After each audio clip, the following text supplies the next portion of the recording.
The Wild Robot Escapes by Peter Brown, Chapter 68, The Station.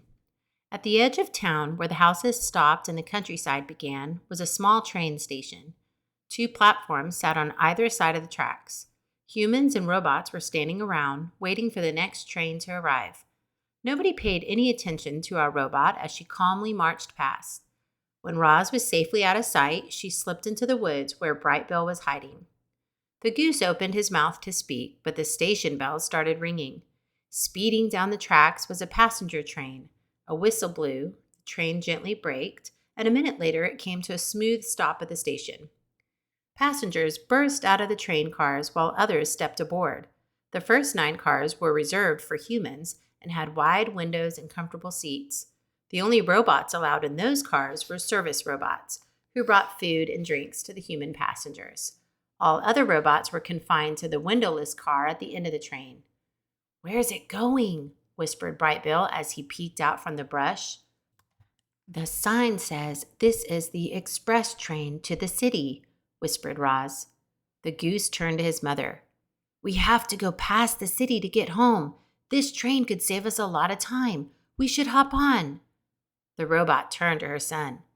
"I do not think that is a good idea. It is too risky."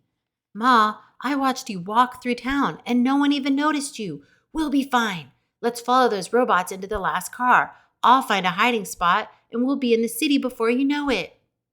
Roz had questions. "How large is the city?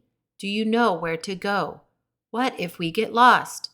"Relax, Ma. My pigeon friend Graybeak lives there. She'll be happy to help us." A voice called out from the loudspeaker, and the last couple of passengers hurried along the platform.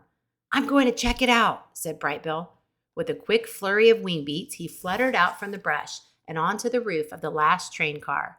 The goose lowered his long neck and looked through the open door. Then he looked back and waved for his mother to join him. A whistle blew and Bright Bill waved faster. Roz had little choice, so she slipped out of the trees and marched onto the platform. "In here, Ma!" Bright Bill pointed down to the doorway beneath him. Everything about this situation made our robot nervous. Her survival instincts were tingling. Roz looked up at her son on the roof, and then she stepped through the train door. But before Bright Bill could flutter in behind her, the door slid closed and the train began to move.